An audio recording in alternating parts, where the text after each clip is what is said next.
Hello and welcome back to another episode of Gaming the System, the podcast where three intersectional feminists examine gaming and games through a feminist lens. I'm your host for today. I'm Jem and I'm here with my friends Alex and Matt. So before we get started, if you want to support us, you can subscribe to our Patreon at patreon.com/gaming the system for some exclusive content. Or you can send us a one-off donation via PayPal to our email address, wearegamingthesystem@gmail.com. We decided that we'd hop on and discuss the news that video game giant Electronic Arts, known as EA, publisher of The Sims, Battlefield and Dragon Age, amongst many others, has been sold for $55 billion to a consortium which is largely made up of the Saudi Arabia's Public Investment Fund, otherwise known as PIF. So that's the Kingdom's Sovereign Wealth Fund. It also includes Silver Lake Partners, which is a US tech-focused private equity firm, and, crucially, in my opinion, Affinity Partners, run by Jared Kushner, Donald Trump's son-in-law. This is massive news because EA is currently a public company, and this sale will make it a private company. So it's going to take it off the public books and into private hands. EA itself is huge, has many fingers in many pies throughout the gaming industry, and has been a fundamental force within the gaming industry for a long time. There are considerable concerns about what impact this may have on EA titles such as The Sims and Mass Effect, which have been hailed as being quite inclusive and diverse, given that Saudi Arabia has a reputation for being very hardline, very conservative and discriminatory in its approach to issues such as same-sex marriage, same-sex relationships, and women driving. There are considerable concerns about Saudi Arabia's human rights behavior, and it's recently been looking at diversifying into sports.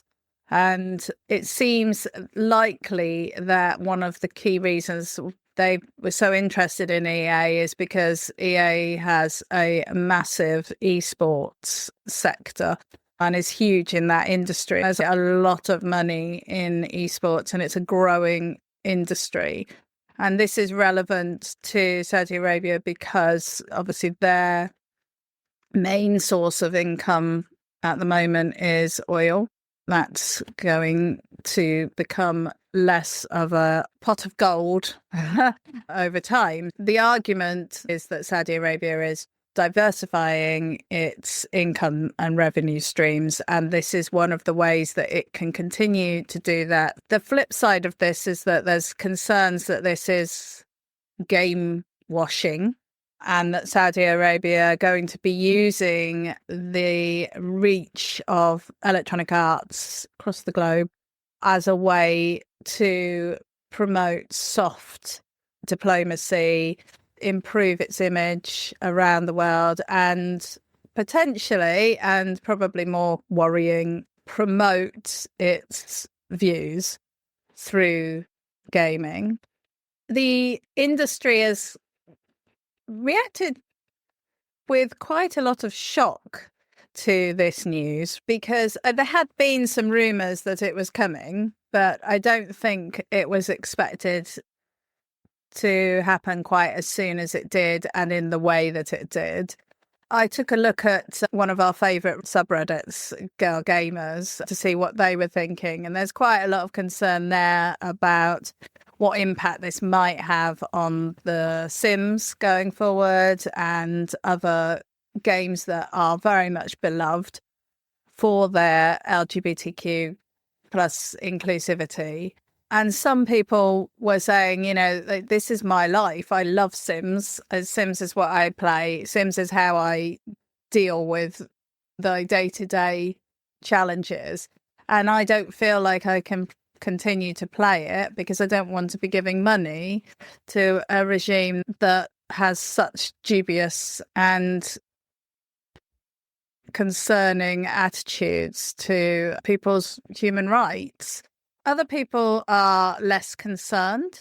There is obviously an argument that Electronic Arts has been struggling. We know that they've had quite a few layoffs recently. We also know that the latest Dragon Age offering has been largely panned by the industry, and they are not necessarily at the top of their game. Some people are saying, well, you're taking on a dead horse, basically. How good is that really going to be? There's another argument that says Saudi Arabia is endeavouring to improve its position on the world stage, resulting in some changes at home and in their culture within the country. I wanted to see, what is your initial response to this? How do you feel about this news, and where do you think it might take not just EA or Saudi Arabia, but also the games industry as a whole?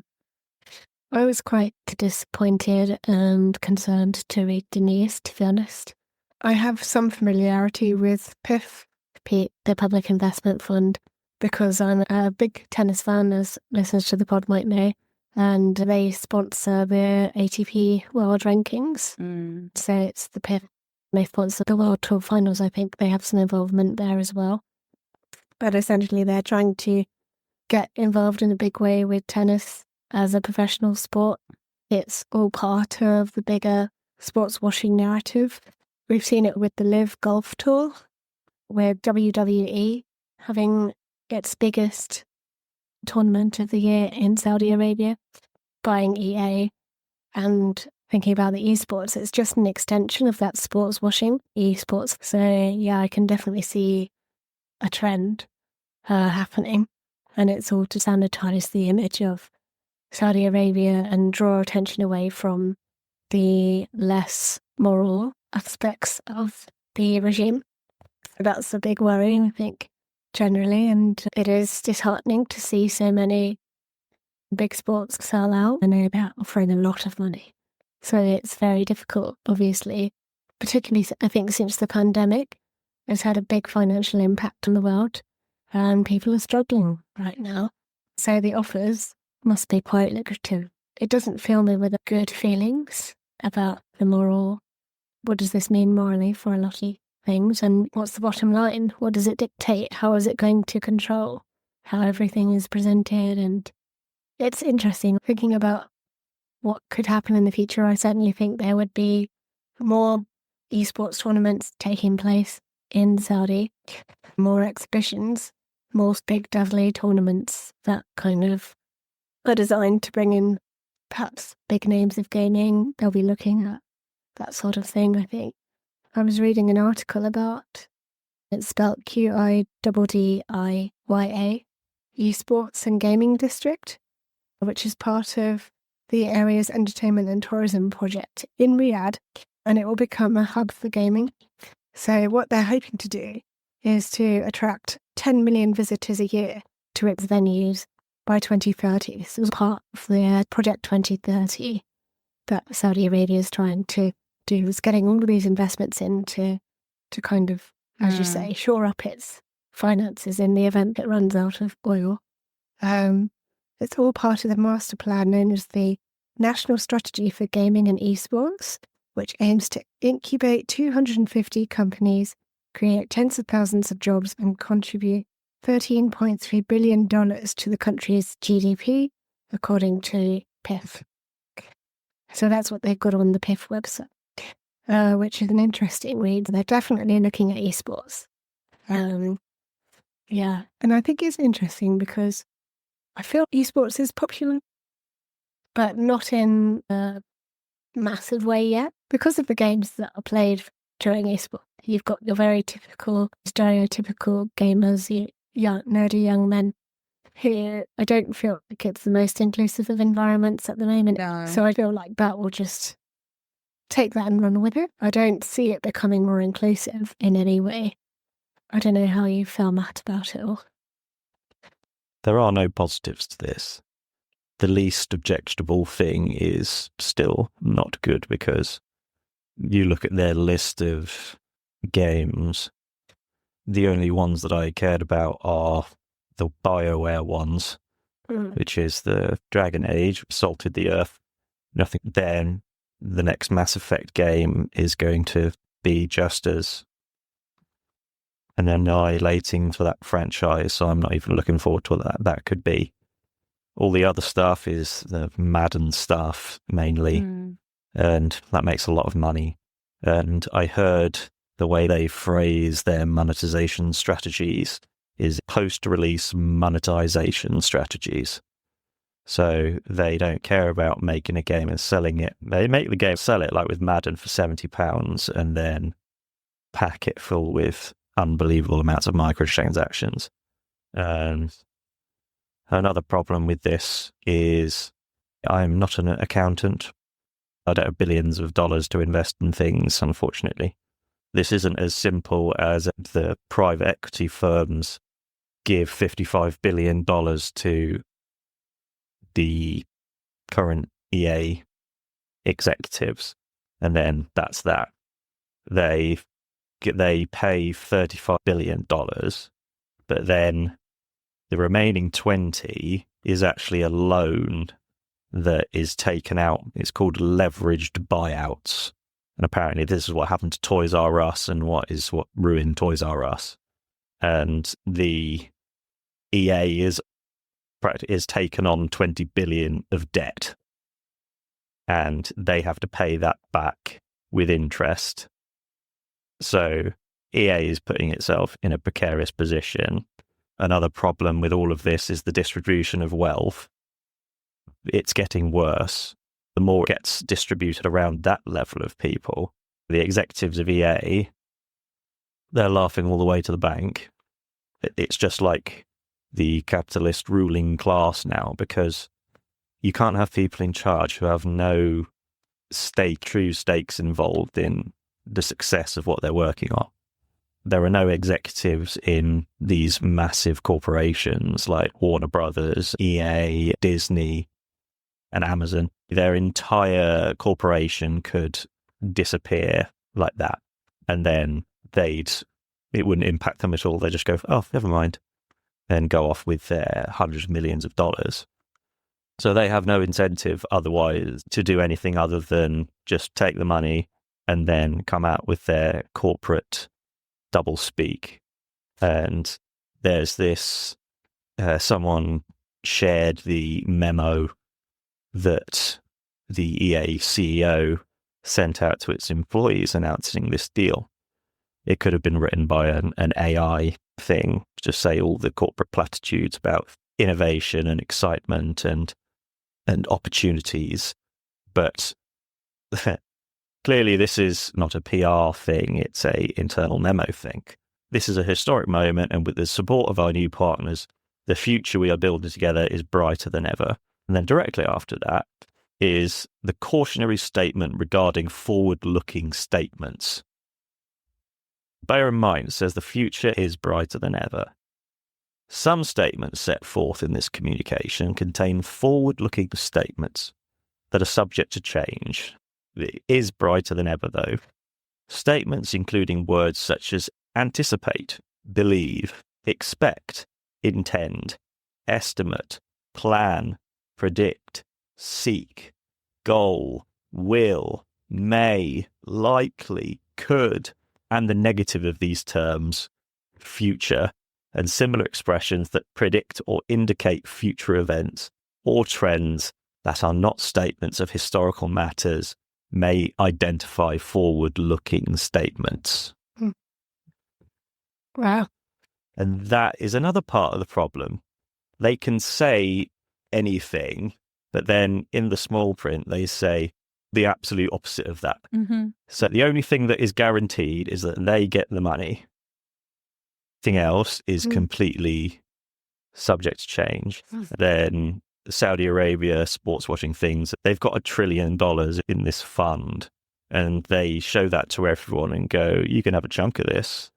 That's why you've got EA, it's why you've got the ATP, it's why you've got golf, it's why they've got football. They're moving into boxing and MMA, and they even had Jason Statham with his arm around the prince of the investment fund. And all this money is going to the people who already have fabulous wealth, and they just want more of it. This is one of the only kind of positives that I think might come out of this, is that when something this big happens to something this well known, that's when people start looking below the surface at these things and at how our world is actually managed and who is managing it. So do you guys know who currently owns EA? I do not. No. 7% is owned by the Vanguard Group. 6% is by BlackRock. Remember that bank that was so involved in 2008? Yeah. Then we have State Street Corporation. They own 4%. And then a big chunk is owned by Morgan Stanley, Fidelity, Capital Research. And then you have the EA executives and employees who hold stock options. The large portion of this company is owned by people who are just out to make money. So I'm guessing they were very happy to do this deal, which, as you said, Matt, includes a 20 billion debt they're gifting to EA. Yes. I suppose from the perspective of the current shareholders, it's like, well, it's not our problem now. But obviously there are a huge amount of staff and employees. The new owners are going to have a massive foothold in the industry. I think EA itself holds about 3.5 to 4% of the global games market. But when you look at AAA games, that jumps up to almost 10%. And they have 30% of the sports gaming market. The other thing that I hadn't realised until I was looking into this isn't the only games company that they... No, I've got a list. Yeah, do you want to share that, Sure. Alex? Yeah, I was looking this up and I was quite surprised to read about it. This is an article I've been reading from Polygon.com. The Public Investment Fund acquired Pokemon Go maker Niantic through publisher Scopely and its Savvy Games Group, and snapped up the Evolution Championship Series through the Kidia Investment Company, which is owned by the peer. Savvy Games also owns ESL Faceit Group, which merged two major eSports organisers, and has invested billions to acquire stakes in companies like Activision Blizzard, Capcom, Embracer Group, Nintendo, Take-Two Interactive, and also owns fighting game maker SNK. And some in the gaming community believe that the content has been influenced by their most recent game, Fatal Fury City of the Wolves, which I don't know and haven't looked into, but interesting to find out what they can say. Definitely. So it's got lots of fingers in lots of gaming pies. Yes. One of the critical problems is on the first page of every single interaction that the Saudi Arabia, that this public investment fund has in anyone that it wants to give money to, is a non-disparagement agreement, which means that you cannot, and there is no more vague word than disparage. So you can't say anything that might possibly be construed as maybe negative against us, which means that's why everything is the positive side of what it could be. We don't talk about murdering and cutting up the bodies of dissident journalists. We don't talk about disappearing people. And so it's that sanitizing voice. They all speak. Every time you read any statement from the ATP, the soccer players, the gaming people, the boxing people. They all speak with that same voice of neutral positivity, going, oh, it's good and the future looks bright. One of the former BioWare writers said they're going to take away any sign of LGBT people. These nations with global outreach now, where they know that LGBT people exist and they have human rights in lots of countries. So the cat's out of the bag with that. But in their own nations, a critical part of their control is making it seem like LGBT people don't exist. And that if anyone has any feelings like them, it's an aberration. It's that they're sick. And so when it comes to games, just like with films and TV, when the producer wants to sell that to the country and release it in the country, they send a list of things. You can't have any gay people in this. And you go, oh, well, why? It's socially disruptive, when it just means we can't show our people gay people because that's part of our control system. And so that means that any EA game now is just going to not have them in. It's not going to go, oh, we're not against LGBT people. We're just going to make it seem like they don't exist. And the only way to beat this kind of thing is, because what all these people who are selling out to them could do is say, right, if you want me, if you want Djokovic, Nadal, Federer, you want the biggest names in these things, these legacy names, in the contract, you have to give these certain amount of rights to some people. Have that as part of the deal. But the only way that we can inoculate ourselves against being able to be bought by places like Saudi Arabia is with things like women's team sport. Because with the rugby and the soccer teams, it's getting more and more popular. Those teams are just saturated with LGBT people. The extent to which LGBT people are central to organizations means that they can't be bought because they're all out, they're all in relationships, they're all over social media. You can't just censor them out of things like you can with games. But yeah, every time places sell out to that, they are telling every gay person, every lesbian person that if you weren't allowed to exist, I wouldn't care. Back in 2024, there was a leaked draft of a penal code they were writing, and Amnesty International took a look at it and found that far from liberalising, because that's one of the things I was talking about earlier, are they actually liberalising? Is this actually a sign of a positive movement towards a more liberal position? But the evidence, sadly, points to the fact that that's not the case. This report backs that up. They're looking to codify their repressive practices, such as criminalising insulting the judiciary, same-sex acts and abortion. There's a quote here from Amnesty International from the Secretary General, Agnes Callamard, who says, as it stands, the draft code shatters the illusion that the Crown Prince is pursuing a truly reformist agenda. The draft code doesn't allow for the criminal prosecution of individuals who commit acts in the name of honour, which can include assault or murder, and is obviously something that women and girls experience more in Saudi Arabia. They also are codifying the use of the death penalty. There's been a surge in executions under the Crown Prince Mohammed bin Salman's rule, including the largest mass executions in recent decades. There was 81 people executed in March 2022. So, yeah, there's not a lot of evidence that there is cultural change going hand in hand with this movement into the wider world. I just wanted to touch on the fact that Jared Kushner is involved in this, and he's related to Trump. There is a lot in the news about Trump's increasing relationship with Saudi Arabia. I just wondered if you had any thoughts about that. Well, I think it's a kind of inevitability, really, that would all be connected. All these people are helping each other out. They're the ones pulling the strings a lot of the time. Unfortunately, in the world as it is right now.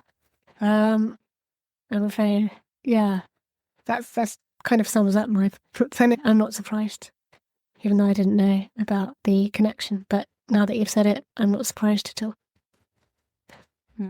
Yeah, they literally they're buy people. Mm. And some people, it's simple, just go, we'll give you some money to come and take some photos with our people and say you're having a great time and the future looks bright.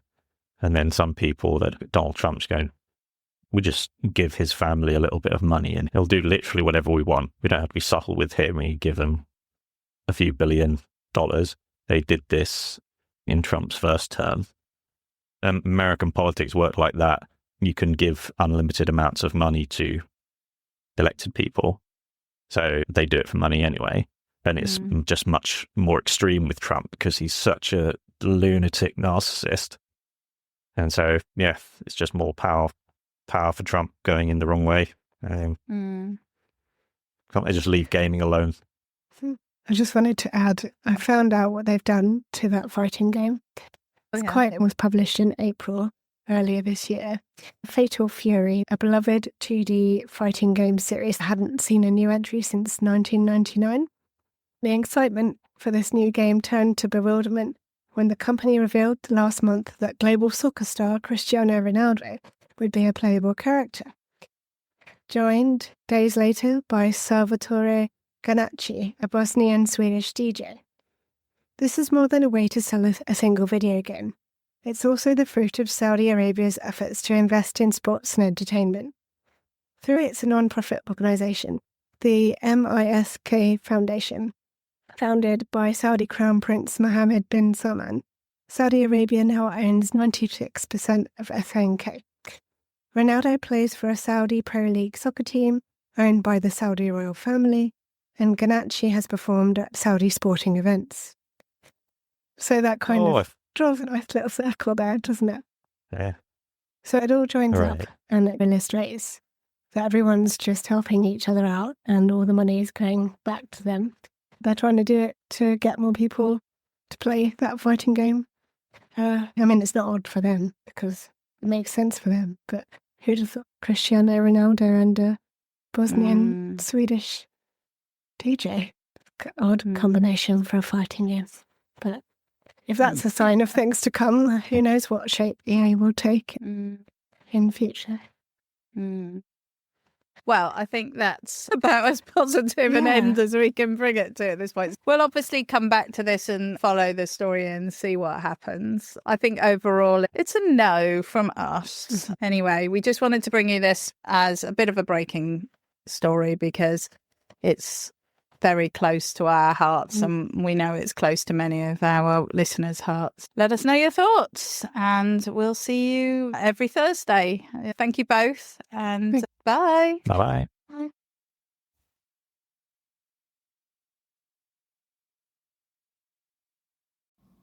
We hope you enjoyed that episode of Gaming the System.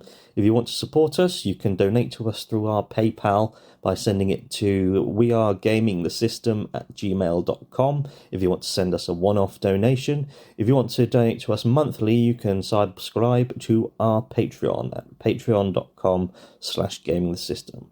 Until next time, bye-bye.